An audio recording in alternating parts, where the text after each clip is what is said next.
Welcome back to the Racing Post Weekend Postcast. I'm Bruce Millington and we've got Paul Keeley, David Jennings and Paddy Powers, Frank Hickey. Looking ahead to Sunday's action. Again, it's all on the heavy. Let's start with the really high quality race at 1:45 at Naas. It's the Lawlers of Naas Novice Hurdle. What do Lawlers of Naas do, David? Are they a car dealership? No, it's a hotel in the middle, right smack bang in the middle of Naas. Yeah. Okay, righty-ho. And we've got a very, very classy animal heading the betting in the form of Next Destination. How short, Frank? 4-9 at the moment. Speakeasy is 6-1. Cracking Smart 8-1. Athenian 14-1. Duke de Genevieve 20-1 and 25-1 Baron. DJ, at the start of the week, we were expecting this to be a race that featured the latest chapter in what could be the exceptional career of Sam Crow. He's scoped badly though, so he's not running. But Next Destination has really looked decent. Are you a believer in him? Yeah, he'll probably win, Bruce. He's very, very short. I think it's a better race than the betting gives it credit for. He was very good at Naas when he beat Sunday by 13 lengths. That looked a decent maiden hurdle, and obviously there was some bubbles burst that day. Paloma Blue has since come out and won it at Leopardstown. So the form is quite strong. He beat Cracking Smart in a Grade 2 at Navan convincingly. He's just a powerhouse of a horse. Maybe he's just not the type that you want to get stuck into at 4-9. But again, he's the most likely winner. A couple of things to note here. Speakeasy won his maiden hurdle at Navan quite impressively by 6 lengths. He wasn't fancied at all whatsoever that day. They thought he was a really nice horse, but they thought that there was no way he was fit enough to do himself justice. That was only supposed to be a spin. He was so good that he managed to win by 6 lengths, and it wasn't the worst maiden hurdle in the world. Riders on the Storm, who finished, I think, 5th that day, has come out and just been beaten in a maiden hurdle at Limerick. So the form of that race is quite well. And then there's some really big prices here. There's 8 runners. If the 8 runners stay in, like Blow by Blow is 25-1. Like, he was really disappointing when he won at Navan at 1-3. He just about got up on the line. But you go back through his form. He won a Navan bumper on heavy ground when he beat Jet. He beat Debt Duty in a Fairyhouse bumper. And then he won the Punchestown Grade 1 bumper where he beat Moonracer and a load of other really good horses like Bacardi's, Avenir Denby, Presenting Percy, Cur Blimey.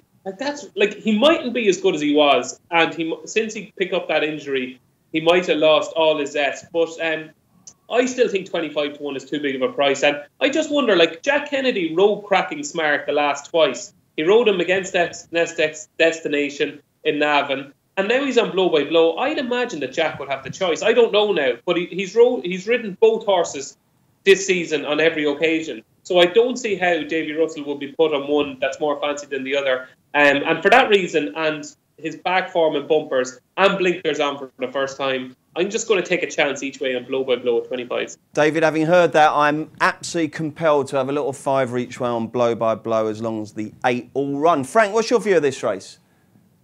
Yeah, like the Next Destination's been really impressive, but like as in that Naas race kind of fell apart in that I don't think some days as good as we probably thought he was. Paloma Blue jumped appallingly on the day, and Palisator didn't really run up to expectations either. So you can probably get a little bit carried away. And then at Navan, the last day, it was billed as a match between Next Destination and Cracking Smart. And if you watch the race, it's evident that Cracking Smart just needs 3 miles. He got completely outpaced from like about the last third lane, and then just stayed on when the race is all over.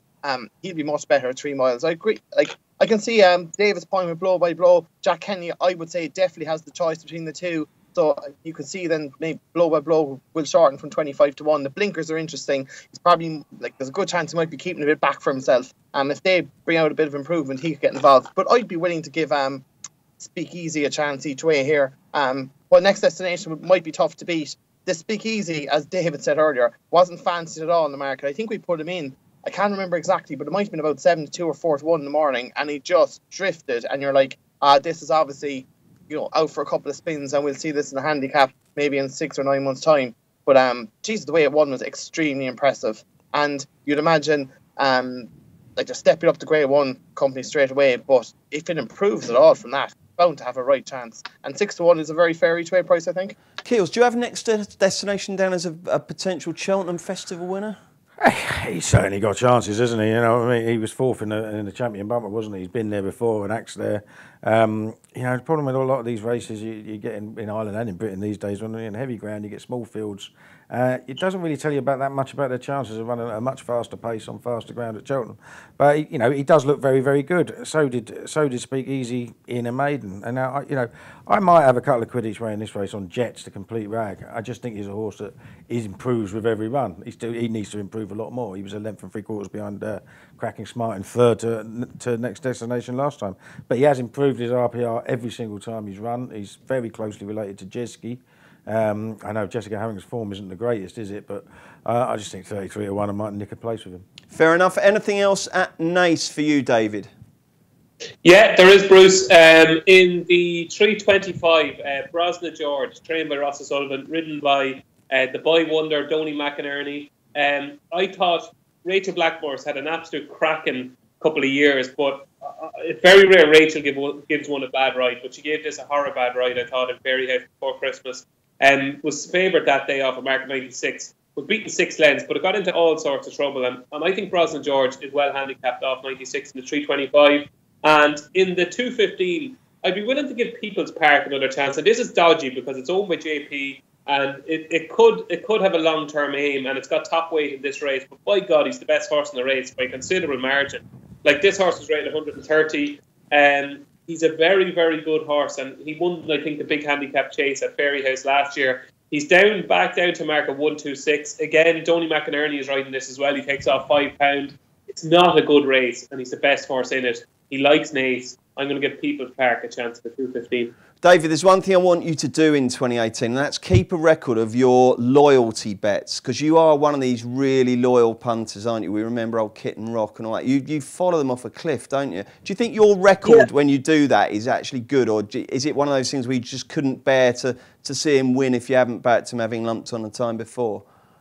Yeah, the only thing is, though, it's like, when you get a nickname when you're really young and it sticks with you for the rest of your life. I used to be like that about 3 years ago. And I've kind of got much better and just given up on horses really quickly. But my reputation has stayed. So I don't think I'm quite as bad as I was. OK, fair enough. Dave, I don't know. Frank, who have you got for us at Naas? I've nothing else at Naas, Bruce. OK, mate. Keels, let's go to England then. They're racing at Plumpton and Newcastle. Let's hope the skies stay dry enough for those meetings to take place. And if they do, who should we be backing? Yeah, just the one. 235 Plumpton. It's a Sussex Nash. Oh, yeah, great. Yeah, I love that. And I'm absolutely convinced that Sussex trainer Gary Moore has laid Leo Luna out for the race. Came back from a year off, ran an excellent third, I thought, on heavy ground at Fontwell to get on the Jaeger, who won the Roll of Merit just a few days ago.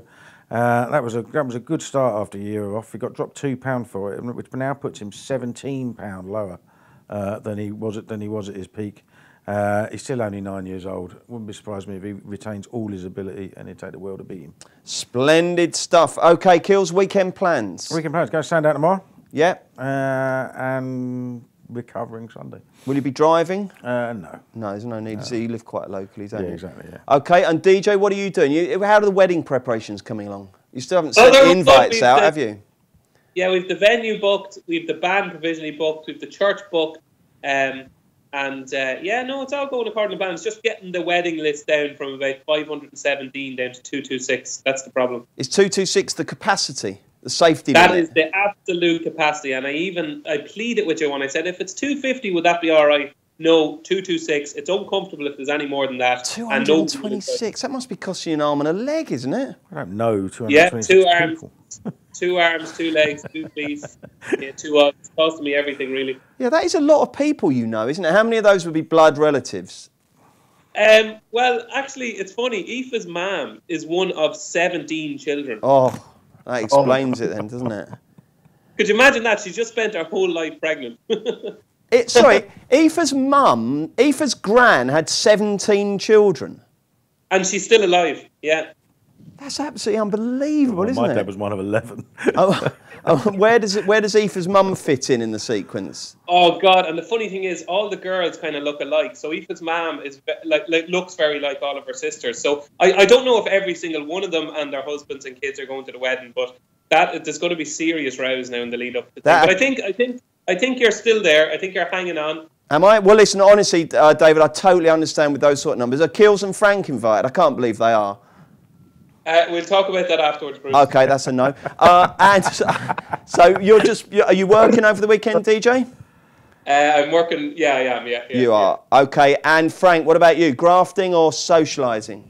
No, we've now dinner with the in-laws tonight, and then it's working for the weekend. Lovely stuff. Okay, chaps, thank you very much. Exciting news. On Tuesday, we're kicking off a series of Cheltenham anti-post postcasts, and Maddie's going to be hosting that, and we're going to be looking at the champion hurdle. We've got Tom Siegel and various others, so do join us for that. We've obviously also got the Monday review postcast. We'll be back next Friday. Thank you very much for listening, and don't forget, if you do enjoy listening to the postcasts, please rate, review and subscribe on iTunes. Check out Paddy's Rewards Club. Place 5 bets of £10 or more across any sport in a week and get a £10 free bet the next week. Paddy Power, you beauty! Max £10 bonus per person per week. Excludes shop bets. Selected odds, conditions and exclusions apply. 18 plus begambleaware.org.